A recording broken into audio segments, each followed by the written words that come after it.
you are! What the hell is this? Sweetie, that's tuna salad. Oh, is that what it is? Really? Because I could have sworn it was mayonnaise and cat food.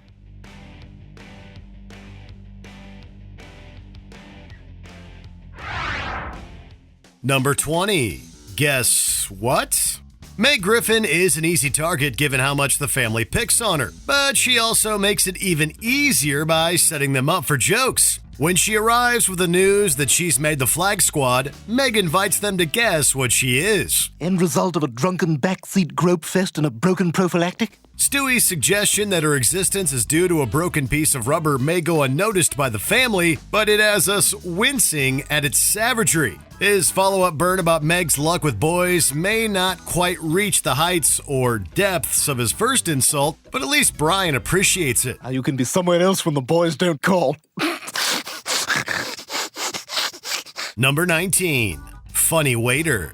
In typical Family Guy fashion, Chris going to space camp somehow ends up with the entire Griffin family getting launched into space. Stewie, hold my hand. No, thank you. I prefer to die giving you the finger. As Peter reveals what he'll miss about life on Earth, Stewie shares what he won't miss. Waiters who try to be funny. A cutaway gag shows Stewie ordering a salad with no onions, which the waiter agreeably makes a corny joke about. Stewie replies with a threat to the man's livelihood in the event he gives him onions. I've got a few connections in the back. I'll see what I can do. Yeah, that's funny. If there's one onion on that salad, you can forget the $1.80 tip you need to live. We understand Stewie's sentiment, but his remarks might make the waiter inclined to replace those onions with saliva. Tell him bon appetit, douchebag. Number 18. Hot dog.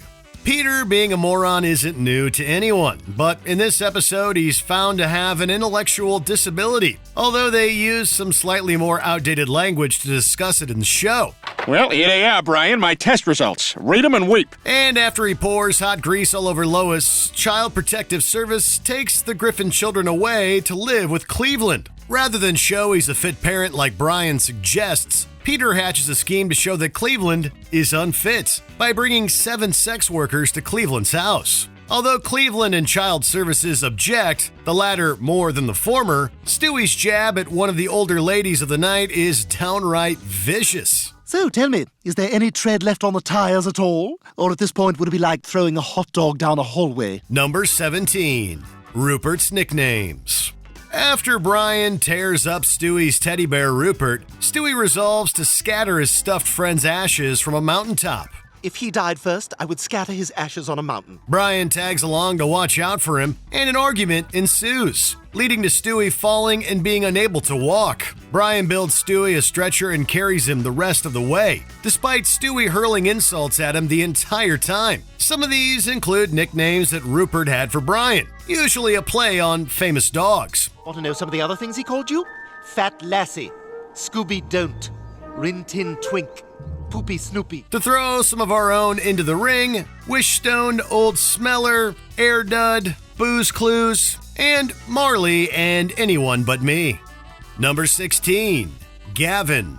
Stewie doesn't have many friends his own age, and if this interaction is any indication, it's pretty clear why. Brian goes to pick Stewie up at a playdate, and we see Stewie simply sitting with the other boy, Gavin. By all indications, Stewie has spent the entire time insulting everything about the kid, from his name to his house. You're going to be ugly when you grow up, and everything in your house is cheap. And it smells in here. And yet, despite that apparent animosity, Stewie seems to have enjoyed his playdate. That was fun.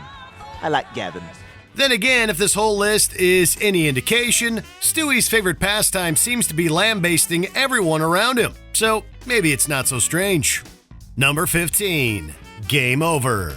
When Brian's cousin Jasper comes to visit, the family goes to dinner with him and his partner Ricardo. During the meal, Stewie repeatedly expresses derision for Jasper's stereotypical mannerisms, although Jasper doesn't seem to mind, even dancing to the beat of Stewie's mock club noises.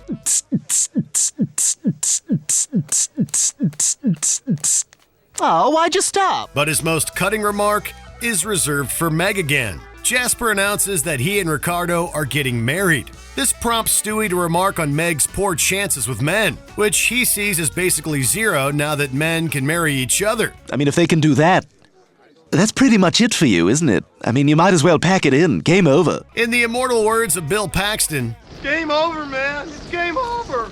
number 14, A Little Old.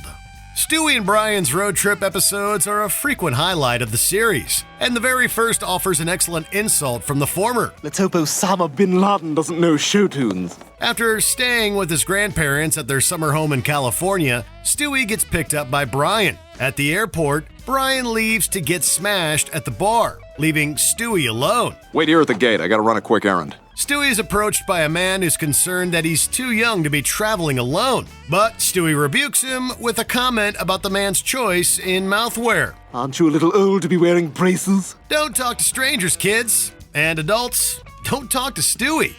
Number 13, Cake. Stewie is a talented singer and performer, as evidenced by the numerous musical numbers he's been a part of. We're off on the road to Rhode Island. However, his first theatrical performance in preschool is something of a disaster, and not just because of its subject matter. If you don't know who Terry Schiavo was, look her up. Hi, Doctor. It's me, Michael Schiavo. How's my wife doing? She's a vegetable. When it's Stewie's turn to go on stage, he gets stage fright and bursts into tears. It's clearly a traumatic experience for him, yet Brian is a jerk about it afterwards. Stewie's promise to celebrate Brian's death is as morbid as it is lethal. You know what? I'm gonna buy a cake when you're dead. Number 12, Hatless.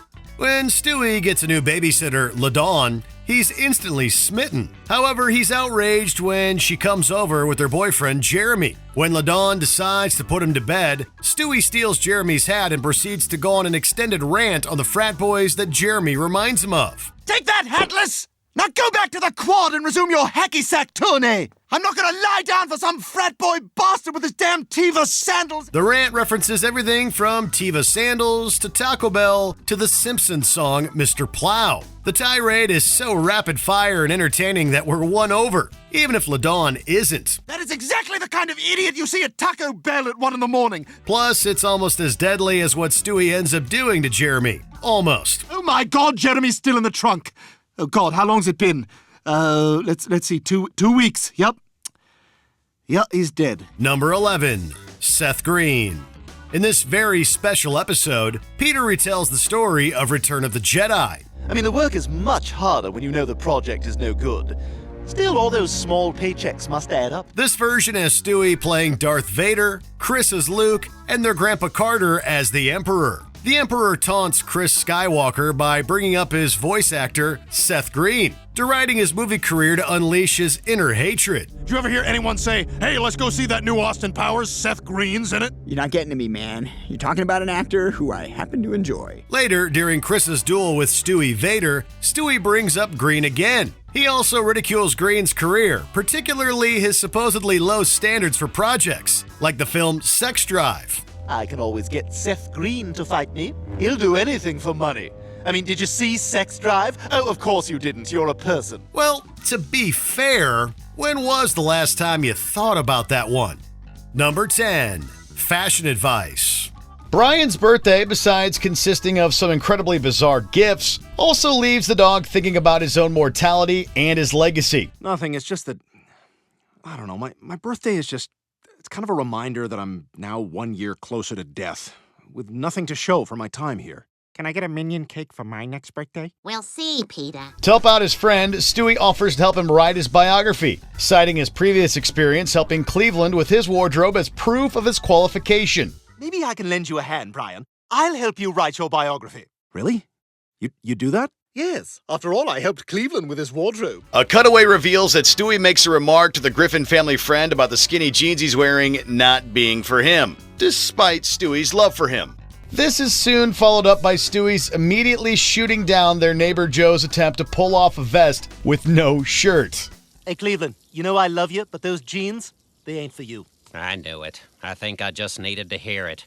Thank you, Peter's baby. Copy that. Can we really believe Stewie's a fashion expert? He wears one outfit all the time. Number 9, Lies. An attempt by Lois to wean Stewie off breast milk naturally leads to disastrous results. Stewie finds milk from a bottle disgusting compared to the real thing. Time for dinner, sweetie. Very well, then. Take off your shirt. No, honey, no. Tonight we're gonna have formula instead. Ah! Oh, that's more disgusting than when Peter went through that Daisy Dukes phase. He gets so desperate that while at the park, he uses a swing to launch himself at a breastfeeding woman, knocking her child out of the way to take their place. Although Stewie is quickly pulled off her, he throws a parting insult at the woman, telling her that her breast implants are not boobs at all. They're lies. By the way, you call those cheap implants boobs? Those aren't boobs. They're lies. When an infant can tell the difference, you know you haven't gotten your money's worth. Number 8. Accept it. A trip to Canada for Peter and the boys leads to a plane crash after Peter's antics go too far. Oh my God, Joe, there's a man on the wing! Peter, there's no man on the wing. There is, I saw him! Peter, stop being ridiculous. I'm telling you, lift up the shade, there's a man on the wing! Fine. It's me. I'm the man on the wing. Peter, how the hell did you get out there? Are you crazy? Get back in here, Peter! After being separated from Quagmire and Joe, Peter must survive in the wild for months, leading to him becoming feral and wild. Oh, yes, that's the television. Kids, I think he recognizes the TV. We're all thinking it, and he just does it. After returning home, Peter goes through the family's garbage bins like a raccoon, and Lois chases him away from them, only to wonder aloud who threw her sequin top in the trash. Stewie then shouts from off-screen that she should accept that she's 43 years old, with the obvious implication being that she can no longer pull off dressing like a younger woman. Who threw out my sequin top? You're 43. Accept it. Number 7. You Albino Gorilla. Stewie's older brother Chris isn't exactly the sharpest bulb in the box, with only Peter on a bad day coming close to his level of dopiness. Well, look who it is, Chris Griffin. Oh boy. Hey, fat ass. Your boobs are bigger than your sister's. Oh yeah? Well, you have a sister as well. So when Chris finds himself outwitted by some jerks, Stewie takes an interest. The baby offers to teach Chris how to deliver better insults. Hey, Chris, I wanted to talk about what happened at school. Is that a dead gerbil in there? That's a fur fish. It's a weird species. You put them in there and they swim like hell for like 30 seconds and then they go to sleep. Even so, Chris's hypothetical jab at Stewie prompts a lightning-fast barb in response, in which Stewie calls Chris an albino gorilla and tells him to have another donut. You really have got to stand up for yourself. Stewie, it's not so easy. What would you say if I said, "Hey there, shorty"? I'd say have another donut, you albino gorilla. Even when it's conjectural, Stewie doesn't hold anything back. Number 6. How to eat healthy. And this year's James Woods High Homecoming King is Chris Griffin. Yay! Yay! Holy crap! I don't believe it. Chris won! Far from the most popular kid at school, Chris somehow manages to become homecoming king. However, unbeknownst to him, his victory was only because his classmates voted for him out of pity or for a laugh. I just see him walking around with his hands down his pants all day, and he's just so fat and weird, so we feel bad. Despite Stewie and Brian trying to keep it a secret to spare Chris's feelings, his arrogant attitude gets on their nerves immediately.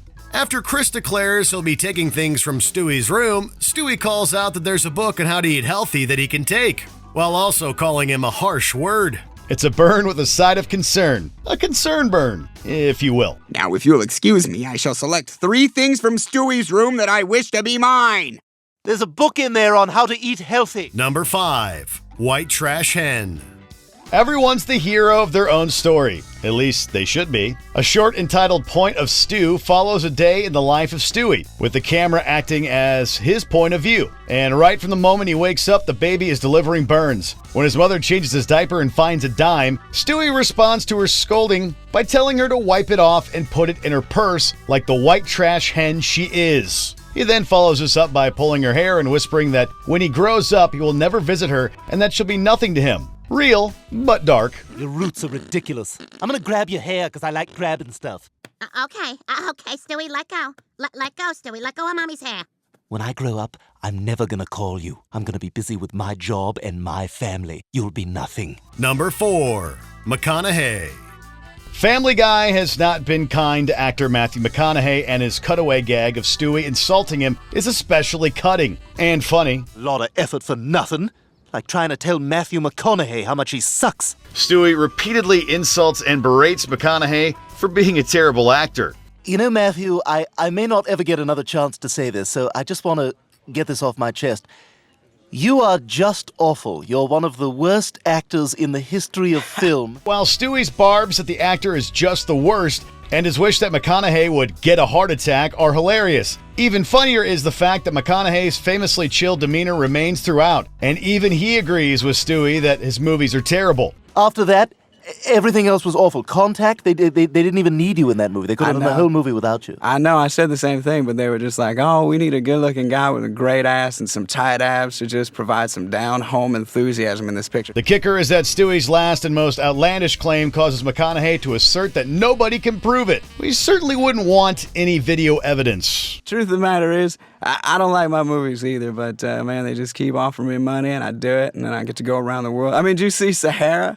But I'll tell you what that movie gave me was an opportunity to take an Airstream all across the country and sell that picture to one person at a time.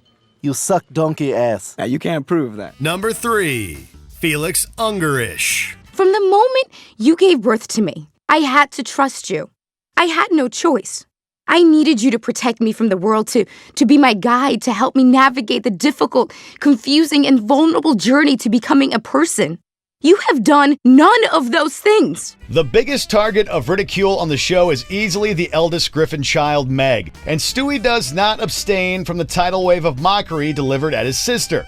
As previously mentioned in the entry referencing this same episode, Peter is revealed to have an intellectual disability, which Meg worries will ruin her prospects for popularity at school. I can't believe this is happening to me. I can never go back to school again. However, Stewie shoots this down as a possibility, sarcastically citing her numerous failings, including comparing the way she clears her sinuses to Felix Unger from The Odd Couple. He rounds it out by claiming he might kill her later. Oh, yes, Meg, yes, everything was going swimmingly for you until this. Yes, this is the thing that will ruin your reputation. Not your years of grotesque appearance or awkward social graces, or that Felix Ungarish way you clear your sinuses. No, it's this. Do you hear yourself talk? I might kill you tonight. Sarcasm and death threats. Quite the summation of Stewie's character, no?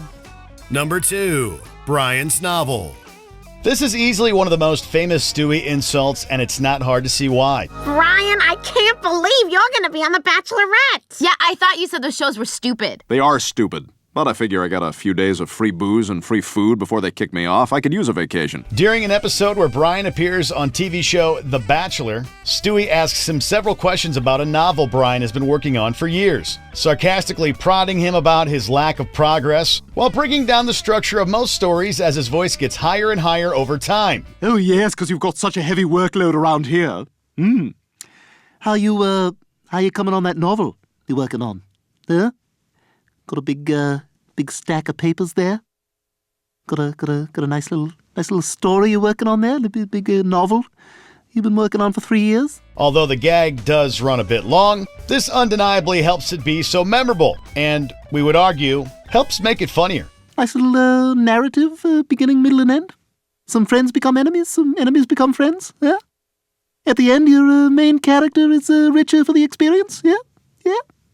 Yeah, you got to... No, you deserve some time off. Number 1, Like a Knife. Close your purse, I can see your tampons. And why do you need 6? What happens to you? Stewie's insults about Brian's creative efforts are some of the show's best, and this is one of the funniest and the most cutting. After Brian writes a play that proves a local hit, the success naturally goes to his head. The American play was dying. Have we brought it back to life here?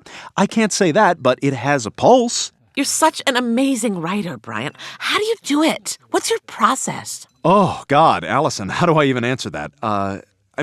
What's a rainbow's process? However, when Stewie asks him to read his own play, Brian is dismayed to learn that it's much better than his. After going so far as to bury the play in the backyard, Stewie confronts him, lambasting Brian and his play for being mediocre and full of tired cliches and bad jokes. I knew my play was good, just like I knew your play was a mediocre patchwork of hackneyed ideas and tired cliches. You have no idea how hard it was to sit in that theater with all those braying hyenas.